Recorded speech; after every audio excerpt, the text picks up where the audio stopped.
कक्षा 10 गणित प्रश्नावली 3.3 के अंतर्गत आज हम प्रश्न नंबर 1 को हल करेंगे और इसमें हम प्रतिस्थापन विधि से इन सारे सवालों को हम हल करेंगे। तो निम्न रैखिक समीकरण युग्म को प्रतिस्थापन विधि से हल कीजिए। यानी कि हमारे पास x और y के मान प्राप्त होंगे तो उसे हम करेंगे प्रतिस्थापन विधि से। प्रतिस्थापन, विलोपन, वज्रवन, ये 3 विधि होती हैं जिससे x y के मान आते हैं, लेकिन हम इसे करेंगे प्रतिस्थापन विधि से। तो आज हम सीखेंगे प्रतिस्थापन विधि क्या होती है और इन सवालों को हल करेंगे। तो पहला सवाल लिखा है x प्लस वाई बराबर 14। कितना लिखा है? x प्लस वाई बराबर 14 और x माइनस वाई बराबर 4 जी लिखा है। तो सबसे पहले हम इस पहले ही सवाल को देखेंगे, ठीक। और यदि आपने अध्याय 1 और अध्याय 2 नहीं देखा है तो वो वीडियो देख लीजिए। और इसका जो पहला प्रश्न है, तो हमारा पहला प्रश्न है निम्न रैखिक समीकरण युग्म को प्रतिस्थापन विधि से हल करना है। जो हमने सवाल लिख लिया x प्लस वाई बराबर 14 और x माइनस वाई बराबर 4। तो हम क्या करेंगे? तो सबसे पहले इसे समीकरण 1 व 2 मानेंगे। इसे समीकरण 1 मान लिया, इसे समीकरण 2 मान लिया। पहली बात तो हम क्या करेंगे, पहले समीकरण 1 लेंगे, या आप 2 भी ले सकते हो, उससे कोई दिक्कत नहीं होगी। 1 लो या 2 लो, लेकिन जो समीकरण हम लेंगे उसका जो मान होगा हम दूसरे में रखेंगे, फिर उसका मान आएगा फिर हम पहले में रखेंगे, ये सिस्टम चलेगा। तो हमने रखा जैसे समीकरण 1 लेने पर, समीकरण 1 लेने पर जैसा कि हमने समीकरण 1 ले लिया, ठीक। तो हमने समीकरण 1 लिया तो क्या होगा कि x प्लस वाई बराबर हो गया यहाँ पर 14। समीकरण 1 लिया तो x बराबर जो हो जाएगा 14 जी, y इधर आ जाएगा तो 14 माइनस वाई जी। x का मान नहीं मिला, अभी नहीं मिला। अब इस x का मान हम रखेंगे समीकरण नंबर 2 में। 1 लिया था 2 में रखेंगे। तो x का मान समीकरण 2 में रखने पर x का मान हम समीकरण 2 में रखेंगे। 2 क्या है अपना? x माइनस वाई बराबर 4। तो x का मान है 14 माइनस वाई, तो यहाँ पर लिख दिया हमने 14 माइनस वाई, और माइनस वाई था ही, और जी 4 के 4, ठीक, ये लिख दिए। अब क्या होगा कि 14 के 14 रहेंगे और जी माइनस माइनस जुड़ जाएंगे, जी हो जाएंगे 2y और जी हो जाएंगे 4, ठीक। और जी रहेंगे अपना माइनस 2y और जी अपने 4 और जी पक्षांतरण होगा तो जी हो जाएंगे माइनस 14, ठीक। तो जी रहेगा अपना माइनस 2y और जी बचेगा अपना कितना? माइनस 10। कितना बचा? माइनस 10 बचा। तब क्या करना है? देखो तब क्या करना है इसमें कि यहाँ पर बचेगा y यहीं रहेगा, माइनस 10 और जी माइनस 2 आ जाएगा। तो माइनस से माइनस कट गया, 2 से जी कट जाएंगे, 2 पंचे 10 हो जाएगा। तो y का मान मिला कितना? मिला 5। y का मान कितना मिला? 5 मिला।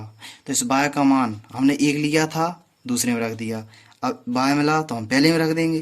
तो लिखेंगे कि y का मान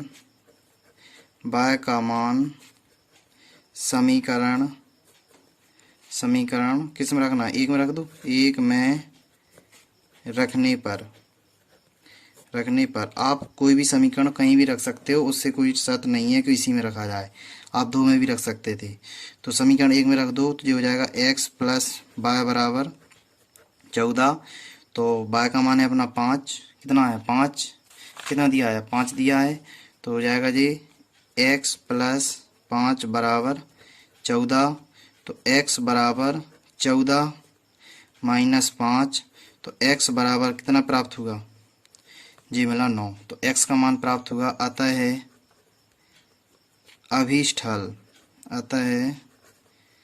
अभीष्ट हल क्या प्राप्त हुए? x बराबर 9 और y बराबर 5। ये हमारे आंसर रहेंगे और यह हमारी प्रतिस्थापन विधि रहेगी। इस प्रकार से पहला प्रश्न कंप्लीट हुआ। अब दूसरा प्रश्न लिखा है, इसमें क्या लिखा है कि आप भी देखो एक बार कि s माइनस टी बराबर 3 एस बट्टा 3 प्लस टी बट्टा 2 बराबर 6।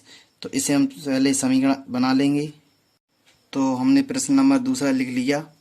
तो ये तो अपना समीकरण 1 बन जाएगा और इसे हम सही करेंगे। तो सबसे पहले हम 3 और 2 का एलसीएम लेंगे तो 6 प्राप्त होगा। कितना प्राप्त होगा? 6 प्राप्त होगा। और 3 का भाग हम यदि 3 6 में देंगे 2 आ जाएगा, 2 गुण ऊपर करेंगे तो ये हो जाएगा 2x प्लस का प्लस 2 3 6, तो ये हो जाएगा 3t बराबर 6 अपने थे ही, तो ये हो जाएंगे 2s प्लस 3t, इसका गुणा इसमें हो जाएगा तो ये हो जाएगा 36। कितना हो जाएगा? 36। तो एक हमारा जीरा एक जीरा, तो हम लिख लेंगे कि s माइनस टी बराबर 3 समीकरण नंबर 1 और 2s प्लस 3t बराबर 36 समीकरण नंबर दूसरा जी हो गया अपना। समीकरण 1 2 मिल चुके हैं। अब हम रखेंगे तो समीकरण 1 लेने पर, समीकरण 1 लेने पर हमने क्या किया? समीकरण 1 को हमने ले लिया। तो लेंगे तो ये हो जाएगा s माइनस टी बराबर 3। तो s बराबर हो जाएगा 3 प्लस टी, s का मान मिला। अब s का मान हम समीकरण 2 में रख देंगे। तो s का मान समीकरण 2 में रखने पर तो हम समीकरण 2 में रख देंगे। समीकरण 2 है अपना 2s प्लस 3t बराबर 36, ये अपना समीकरण 2 है। हाँ, तो इसमें हम s का मान रख देंगे तो 2 s का मान है 3 प्लस टी प्लस 3t थे ही, और ये 36 का 36 हो जाएगा। तो इसका हम गुणा करेंगे तो 3 दूनी 6 प्लस 2t प्लस 3t बराबर 36 का 36 हो जाएगा। तो ये जुड़ जाएंगे तो ये 6 प्लस 3 और 2 5t बराबर 36 का 36, तो ये हो जाएगा 5t बराबर 36 और ये घट जाएगा 6, ये बचेगा 5t बराबर 30 बचेगा। तो ये अपना 30 बच गया। तो अब क्या करेंगे? हम भाग कर देंगे उसका। देखो तो कैसे हो जाएगा? 5t बराबर लिखा है 30, तो जाएगा t बराबर 30 बट्टा 5, तो 5 छक्का 30। तो t का मान कितना आ गया? 6 आ गया। कितना आ गया? 6 आ गया। 6 आ गया अपना। अब क्या करना है? इस t का मान हम समीकरण अभी 2 में रखा था, अब 1 में रख देंगे। तो हम लिखेंगे t का मान समीकरण 2 में रखने पर, तो रखेंगे कि t का मान समीकरण 1 में रखने पर, समीकरण 1 में रखने पर, तो ये कौन सा है? s माइनस टी बराबर 3, टी की जगह रखना है 6, तो s माइनस 6 बराबर 3, तो ये हो जाएगा s बराबर 3 प्लस 6 हो जाएगा, तो s बराबर हो जाएगा अपना 6 9 हो जाएगा। कितना हो जाएगा? 9। तो क्या हल प्राप्त हुए? हमें प्राप्त हुए अतः अभीष्ट हल प्राप्त हुए। x और y के जो मान प्राप्त करना थे, अब s और y की जगह यहाँ एस टी लिखा है, तो s बराबर मिला है अपन के पास 9 और t बराबर है कितना? 6। जी हमारे आंसर रहेंगे। इस तरह से हमारा दूसरा प्रश्न भी कंप्लीट हो गया। अब हम प्रश्न नंबर तीसरा देखेंगे, जिसमें लिखा है कि 3x माइनस वाई बराबर 3 और 9x माइनस 3y बराबर 9। इस सवाल को हम हल करेंगे। ठीक, तो लिख लेंगे पहले तो इसको हम। ठीक है, हमने प्रश्न तीसरा लिख लिया है, और जिसमें ये समीकरण नंबर 1 है और ये समीकरण नंबर हमारा दूसरा है। तो हम क्या करेंगे? समीकरण 1 को ले लेंगे। समीकरण 1 से कौन सा ले लिया हमने? समीकरण अपन ने 1 ले लिया। तो लिखेंगे कि 3x माइनस वाई बराबर 3, तो ये हो जाएगा 3x बराबर 3 प्लस वाई, तो x बराबर हो जाएगा 3 प्लस वाई, और जी गुणा की संख्या कहाँ जाएगी? भाग में। तो x का मान हम समीकरण 2 में रख देंगे। तो x का मान x का मान समीकरण 2 में रखने पर x का मान हम समीकरण 2 में रख देंगे। तो समीकरण 2 कौन सा है अपना? 9x माइनस 3y बराबर 9। तो इसमें रखेंगे 9, x का मान है 3 प्लस y बट्टा 3 माइनस का माइनस 3y का 3y 9 का 9। तो ये 3 से ये 9 कट जाएंगे, 3 3 का 9 हो जाएगा, 3 3 का 9, तो ये हो जाएगा 3 प्लस y बराबर माइनस 3y बराबर 9। ये हो गया अपना। ठीक, तो अब ये हो जाएगा 3 3 का 9, और ये हो जाएगा 3y, और ये हो जाएगा माइनस 3y बराबर 9। इससे ये कट जाएगा और 9 बराबर 9 बचेगा। क्या बचेगा? यहाँ पर बना 9 बराबर 9, तो 9 से भी 9 कट जाएगा। अब आप एक बात सोचो कि यहाँ पर x y के मान मिले? नहीं मिले, ना तो यहाँ पर x है और ना ही यहाँ पर y है। तो हम कहेंगे कि x y के मान ज्ञात करना तो संभव ही नहीं है, उनका अस्तित्व ही नहीं है। ठीक, यहाँ पर x y कहाँ प्राप्त हुआ? नहीं प्राप्त हुआ ना। तो हम कहेंगे कि x y के मान प्राप्त करना संभव नहीं है। लिखेंगे अतः x y के मान प्राप्त करना संभव नहीं है, प्राप्त करना संभव नहीं है। ऐसा हमने लिख दिया, क्योंकि x y के मान हम प्राप्त नहीं कर सकते, क्योंकि प्राप्त ही नहीं हो रहे। इस वजह से हमारा प्रश्न नंबर 3 कंप्लीट हुआ। अब हम प्रश्न नंबर 4 की ओर बढ़ेंगे, जो कि काफ़ी अच्छा प्रश्न है। लिखा है 0.2x प्लस 0.3y बराबर 1.3 और 0.4x प्लस 0.5y बराबर 2.3। इस प्रश्न को हम हल करेंगे बड़ा ही सरल तरीका से। तो हम पहले इसे लिखेंगे।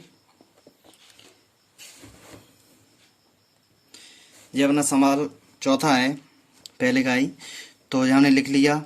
तो हम ये देखेंगे कि पॉइंट के बाद अचर पद कितना है। जो अचर पद होंगे जितने होंगे हम उतने जीरो बढ़ा देंगे।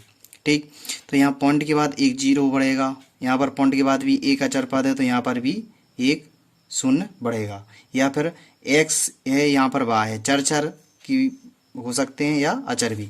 तो जी रहेंगे अपने, यहाँ हम पॉइंट हटाएंगे, यहाँ से पॉइंट हटाएंगे तो जी बचेगा, पॉइंट हटाएंगे हम तो पॉइंट हटेगा तो एक हो जाएगा, और जी यहाँ पर अचर पद कितना है? एक, सो हमने जीरो रख दिया। ठीक, इसी प्रकार इसका पॉइंट हटाएंगे तो एक लिखते हैं हम, जब पॉइंट हटाते हैं तो एक तो लिखते हैं, और इसके बाद अचर संख्या कौन सी है? 3, तो यहाँ पर भी हम कितना रख देंगे? 0। ठीक, तो जी कितने बचे? जी बने अपने 2x बट्टा 10 प्लस 3y बट्टा 10 बराबर 13। जी मिला अपना। तो हम 10 का एलसीएम ले लेंगे, 10 10 का, तो ये 10 बनेगा। ये बनेगा अपना 2x प्लस 3y बराबर 13। ठीक, जी मिला। अब इस 10 का गुणा हम इसमें कर देंगे, 10 का गुणा हम इसमें कर देंगे ही। और एक सेकंड, यहाँ पर भी ये अपना पॉइंट है, क्या है? 1.3 है, तो यहाँ पर भी ये पॉइंट हटेगा तो 0 और अंक है 1, तो यहाँ पर 0 हो जाएगा। यहाँ पर ये पॉइंट लगा है 1.3, तो यहाँ पर भी ये 13/10 हो जाएगा, यहाँ पर भी 13/10। तो ये 10 से 10 कट जाएगा, क्योंकि बराबर में ऊपर नीचे कट जाते हैं। ठीक, तो जी रहा अपना 2x प्लस 3y बराबर 13। जी अपना हो गया समीकरण नंबर 1। कौन सा हो गया? समीकरण नंबर 1। अब हम इस सवाल को हम आराम से हल कर सकते हैं बड़े ही सरल विधि से। नहीं तो हम पॉइंट का यदि हम इसका गुणा इसमें करते, समीकरण 1 लेते तो दिक्कत उत्पन्न हो सकती थी, इसलिए हमने इस प्रकार से चुना। यहाँ पर भी वही करेंगे, पॉइंट हटाएंगे तो 1 रखेंगे, अचर पद है 1 तो हमने 0 रख दिया, पॉइंट हटाएंगे तो 1 रखेंगे, अचर पद कितना है 1 तो हमने 0 रख दिया। यहाँ पर भी आ जाएगा 10, पॉइंट हटाएंगे तो 1 हो जाएगा, और एक अपना अचर पद है तो यहाँ पर 0 हो जाएगा।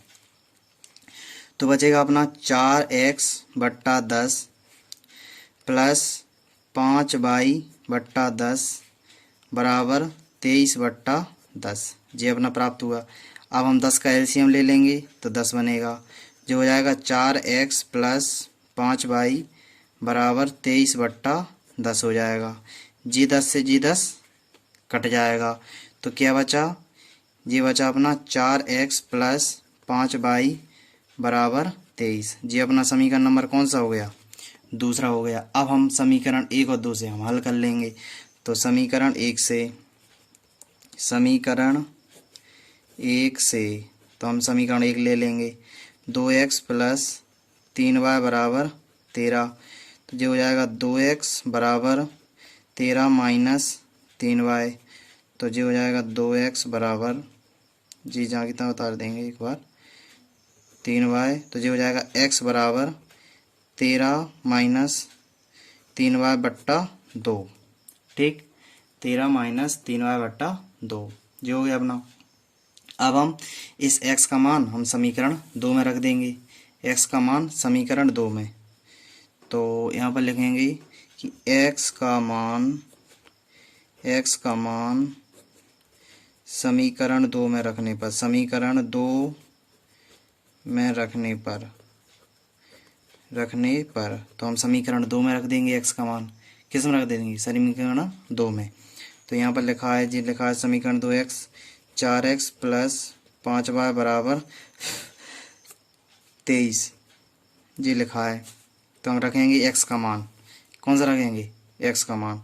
जो हो जाएगा 4 और x का मान है 13 माइनस 3y बट्टा 2 प्लस 5y। इसके नीचे कुछ नहीं है तो हम 1 मानेंगे और 23 का 23 रहेगा अपना।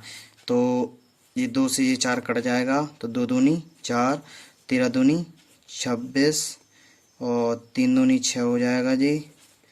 और प्लस जी बचा अपना 5y, यहाँ पर 1 की ज़रूरत नहीं थी और जी लिख लिया अपन ने 23। तो जी बचेगा 6 में से 5 जाएगा तो जी रहेगा माइनस y बचेगा और 23 का 23 रहेगा और जी इधर जाएगा तो जी हो जाएगा माइनस 26 हो जाएगा। कितना हो जाएगा? माइनस 26। तो यहाँ पर जी बचा माइनस y बराबर, जी बचे अपने 3। तो माइनस से माइनस कट जाएगा तो y बराबर कितना प्राप्त होगा? 3 प्राप्त होगा। y का मान कितना प्राप्त होगा? 3। x का और प्राप्त कर लेंगे तो आंसर हो जाएगा। तो हम रखेंगे कि y का मान समीकरण 1 में रख दो। समीकरण 1 में रखने पर y का मान हम समीकरण 1 में रख देंगे। तो रखेंगे कि y का मान समीकरण 1 में ये दिया है 2x प्लस 3y बराबर 13। समीकरण 1 दिया है 2x प्लस 3y बराबर 13। तो 2x प्लस 3 गुणा 3 बराबर 13। तो 2x बराबर 3 त्रिका 9 बराबर 13 का 13। जो हो जाएगा 2x, जो बचेगा अपना 13 माइनस 9। तो 2x तो 13 में से 9 जाएगा तो कितना बचेगा? 4 बचेगा। कितना बचेगा? 4। तो जी x बराबर हो जाएगा 4 बट्टा 2, जी कट जाएगा तो x बराबर कितना बचेगा? 2। तो x और y के हमें मान प्राप्त हुए। तो हम लिखेंगे कि अतः अभीष्ट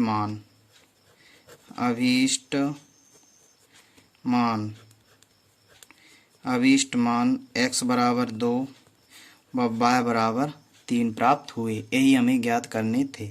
इस तरह प्रश्न नंबर जो चौथा था वो कंप्लीट हो गया। अब हम प्रश्न 5 की ओर बढ़ेंगे जो कि काफ़ी सरल प्रश्न है। ये भी कितना लिखा है कि root 2x plus root 3y बराबर 0, root 3x minus root 8y बराबर 0। ठीक, इस प्रश्न को भी हम हल करेंगे। काफ़ी सरल प्रश्न है जी। ठीक, हम प्रश्न 5 लिख लिया हमने।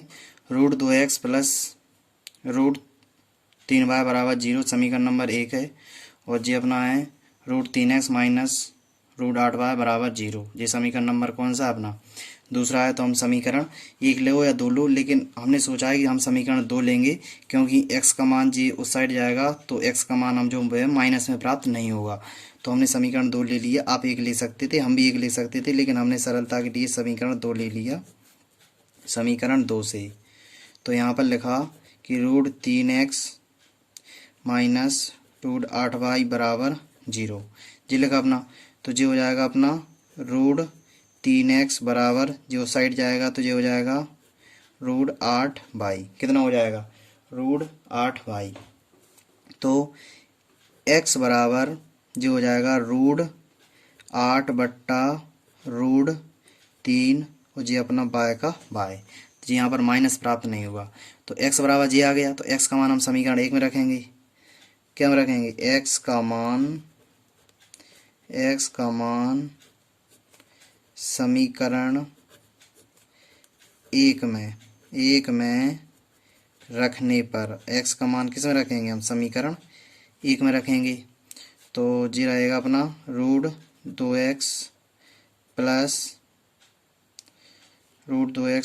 3 बराबर 0।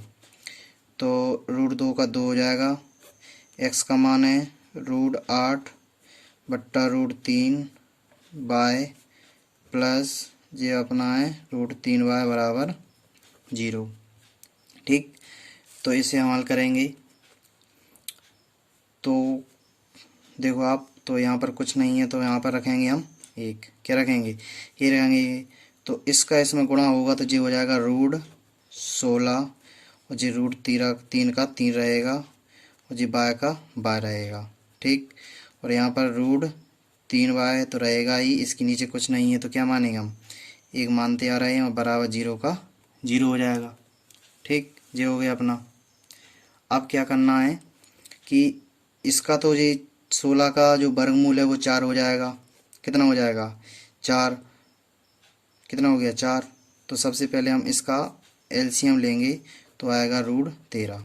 एलसीएम √13, तो √13 का √3 का √3 में भाग दोगे तो एक बार जाएगा, तो ये बचेगा अपना √16 प्लस का प्लस, इसका इसमें भाग दोगे तो √3 बार जाएगा, √3 का गुणा ऊपर करोगे तो 3 बचेगा, बाय का बाय बराबर 0 का 0। क्योंकि संख्या यदि एक सी हो, रूट का रूट में गुणा होता है तो रूट कट जाता है, वही संख्या बचती है जो संख्या एक सी होती है। तो ये अपने प्राप्त हुई। अब इसका भाग हम इसमें देंगे तो भी 0 बचेगा और इसका वर्गमूल 4 होता है, जो हो जाएगा 4y प्लस 3y और इसका गुणा इसमें करोगे तो क्या प्राप्त होगा? 0 प्राप्त होगा। तो ये हो जाएंगे अपने 7y बराबर 0। तो y बराबर हो जाएगा अपना 0/7, क्योंकि बाय बराबर कितना हो जाएगा? 0। बाय का मान कितना प्राप्त हुआ? 0।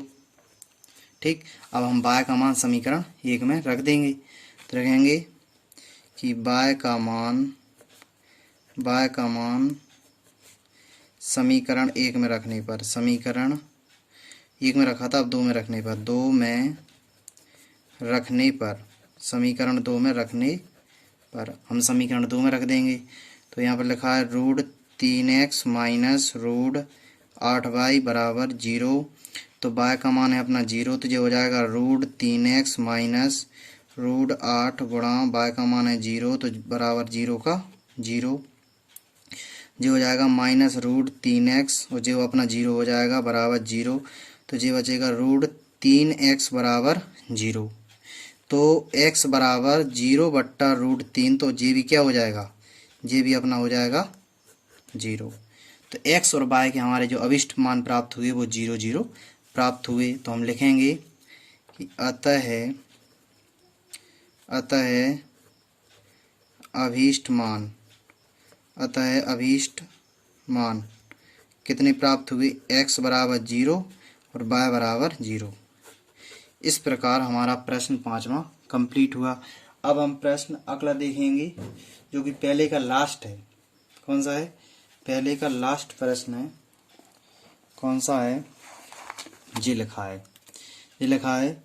3x/2 माइनस 5y/3 बराबर -2 और x/2 प्लस y/2 बराबर 13/6। इस प्रश्न को भी हम अभी हल करेंगे।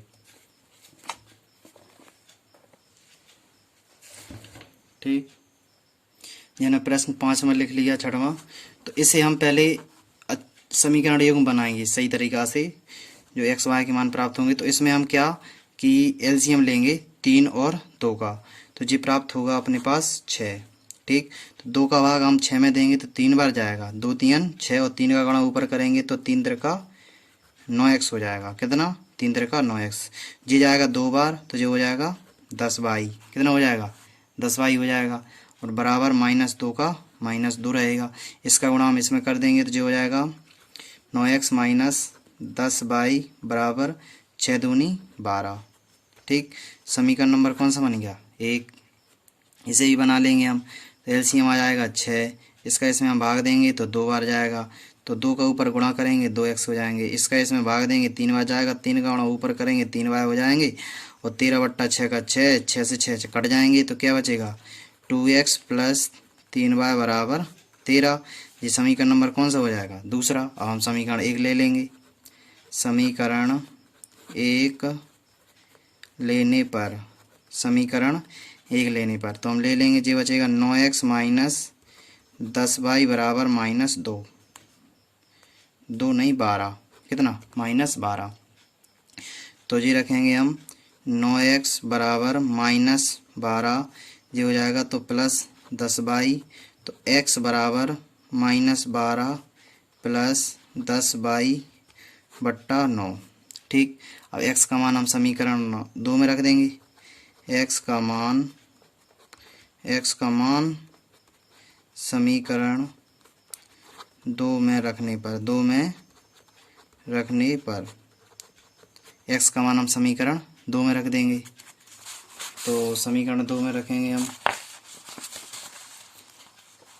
कितने प्राप्त हुए, समीकरण हम 2 में रखेंगे तो समीकरण 2 नंबर 2 कौन सा है, ये है 2x + 3y बराबर 13।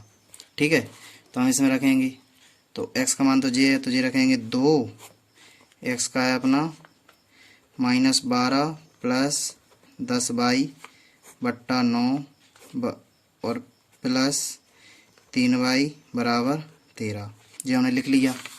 ठीक, तो हम इसका गुणा करेंगे, जो हो जाएगा 12 दूनी 24 प्लस 10 दूनी 20 y बट्टा 9 के 9 प्लस 3y, इसके नीचे कुछ नहीं है तो 1 मानेंगे, बराबर 13 का 13 हो जाएगा अपना, कितना हो जाएगा 13 का 13 हो जाएगा। तो इसका हम एलसीएम लेंगे तो कितना आएगा 9 आएगा, तो जी बचेगा -24 प्लस 20y, ठीक, प्लस का प्लस, और इसका 9 एकम 9 9 27 हो जाएगा, 9 27 y बराबर 13 का 13, 13 गुणा हम इसमें कर देंगे तो ये हो जाएगा अपना -24, ये जुड़ जाएंगे तो कितने हो जाएंगे 20 दूनी 40, ये हो जाएंगे 47 y हो जाएंगे, और इसका हम गुणा करेंगे 13 का गुणा हम 9 में करेंगे तो ये हो जाएगा 13 9 117 हो जाएगा, तो ये रहा अपना 47 y बराबर 117, और ये 24 जुड़ जाएंगे तो ये हो जाएगा 47 y बराबर, ये हो जाएंगे 7 और 4 11, 3 और 1 4, और ये हो जाएगा अपना 1 का 1, कितना हो जाए 1 का, तो ये अपना y बराबर हो जाएगा 141 बट्टा 47, तो ये 3 बार जाएगा, कितनी बार जाएगा 3 बार, तो y का मान कितना मिलेगा 3 मिल जाएगा। तो हम y का मान समीकरण किस में रखेंगे, y का मान अभी हमने किस में रखा था, समीकरण 1 में रख देंगे, तो लिखेंगे कि y का मान समीकरण 1 में रखने पर समीकरण 1 में रख देंगे, जो कि है 9x - 10y बराबर -12, तो 9x - 10 गुणा y का मान है 3 बराबर -12 का 12, तो ये हो जाएगा 9x - 10 दशेरम 30 दशेरम 3 दशेरम 30 -12 का 12 हो जाएगा, ये रहेगा अपना 9x बराबर -12, ये हो जाएंगे +30, जी रहेगा अपना 9x बराबर, इसमें से हम घटा देंगे तो जी बचेगा अपना 18 बचेगा प्लस का, तो x बराबर हो जाएगा 18 बट्टा 9, तो 9 दूनी 18, तो x का मान हमें मिल गया 2। कितना मिल गया 2, यही हमें ज्ञात करना था। तो x का मान मिल गया 2 और y का मान मिल गया 3, यही हमारे अभीष्ट आंसर रहेंगे। इस तरह प्रश्न ये भी अपना कंप्लीट हो गया, प्रश्न 6वां। अब इसमें दूसरा प्रश्न लिखा है 2x प्लस 3y बराबर 11 और 2x माइनस 4y बराबर माइनस 24 को हल कीजिए और इसमें m का मान ज्ञात कीजिए। उसने शर्त दिया है कि y बराबर mx प्लस 3 पर हमें m का मान ज्ञात करना है। काफ़ी महत्वपूर्ण प्रश्न है जी, इस बात को ध्यान रखना। तो इसको भी हम हल करेंगे। सबसे पहले तो प्रश्न दूसरा लिख लिया, जी अपना बन जाएगा समीकरण नंबर 1, जी बन जाएगा हमारा समीकरण नंबर दूसरा। और सब शर्त दीजिए दी है और m का मान हमें ज्ञात करना है। किसका मान ज्ञात करना है? m का मान हमें ज्ञात करना है। तो हम समीकरण 1 से देखेंगे, समीकरण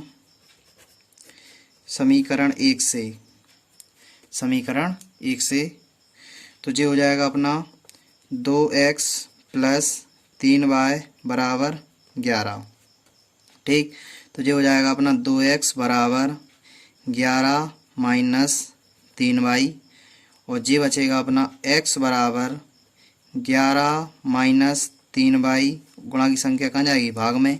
तो x का मान हम समीकरण 2 में रख देंगे। तो लिखेंगे x का मान समीकरण 2 में रखने पर हमने रख देंगे x का मान समीकरण 2 में। जी लिखा है 2x माइनस 4y बराबर माइनस 24, जी हमने लिख दिया। तो यहाँ पर x का मान है उसे रखेंगे कि 11 माइनस 3y बट्टा 2 माइनस 4y बराबर माइनस 24, जी हमने कर दिया।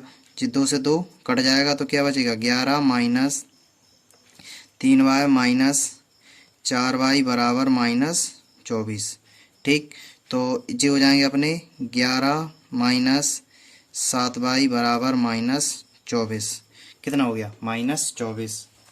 तो y का मान कितना प्राप्त होगा कि माइनस 7y बराबर माइनस 24 और जो हो जाएगा माइनस 11। तो जो हो जाएगा माइनस 7y बराबर कितना हो जाएगा? 5, 4 2 5 और जो हो जाएंगे 3, जो हो जाएगा माइनस।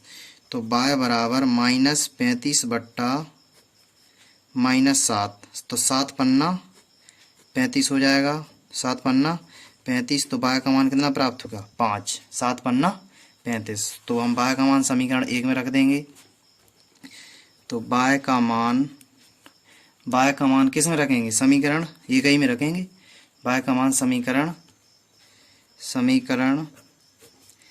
1 में रखने पर, y का मान समीकरण 1 में रखने पर समीकरण 1 में रख देंगे 2x प्लस 3y बराबर 11।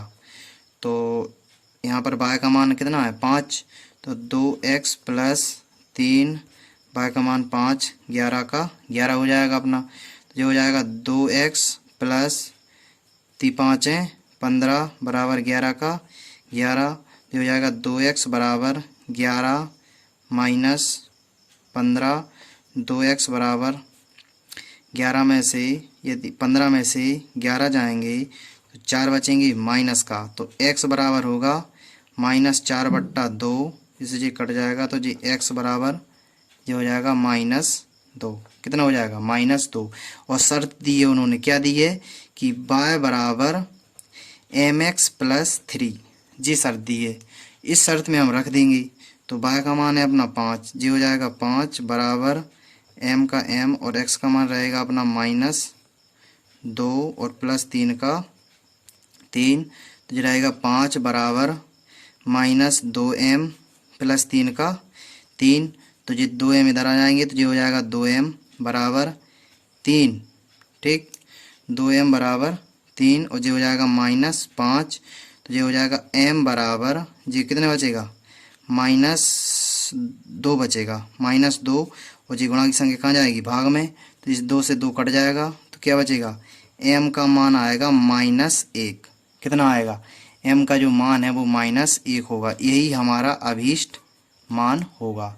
तो यहाँ पर हम लिख देंगे, कैसे लिख देंगे कि अतः m का अभीष्ट मान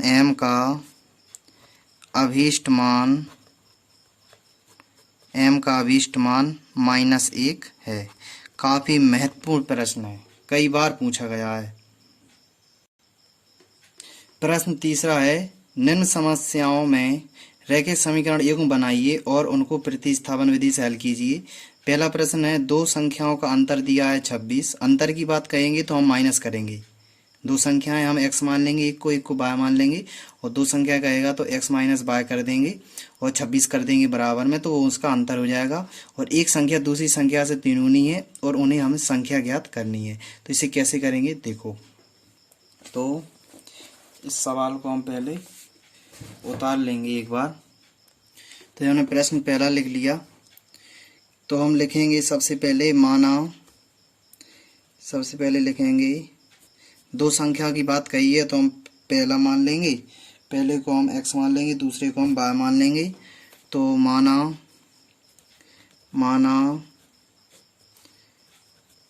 पहली संख्या x है, पहली संख्या क्या है x है, और दूसरी संख्या हो जाएगी अपनी y हो जाएगी। कितनी हो जाएगी y।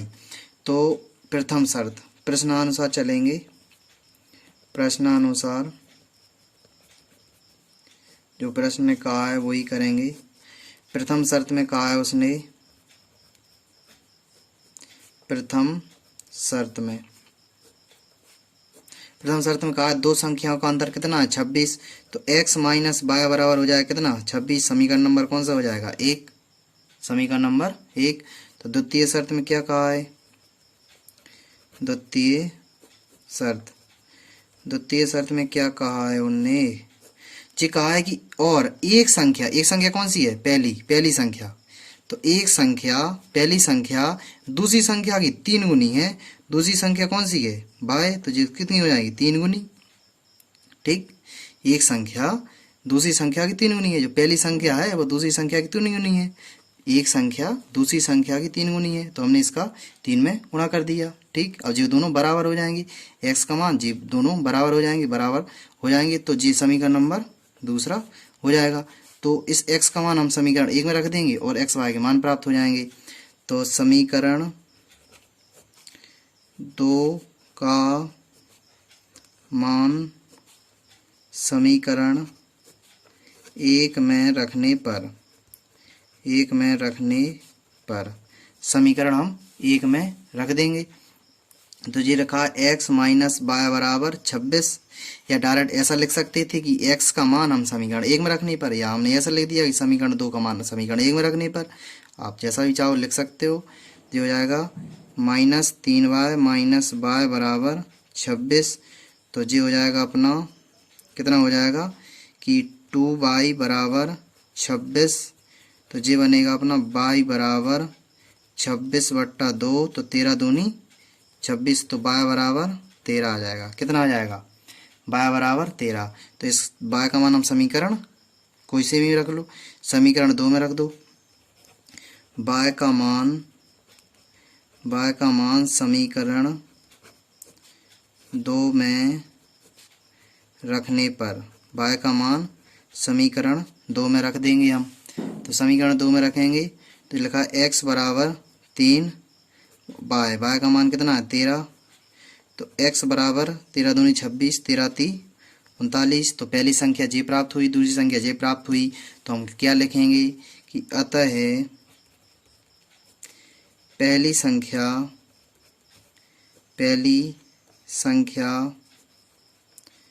संख्या x बराबर 39 है तथा दूसरी संख्या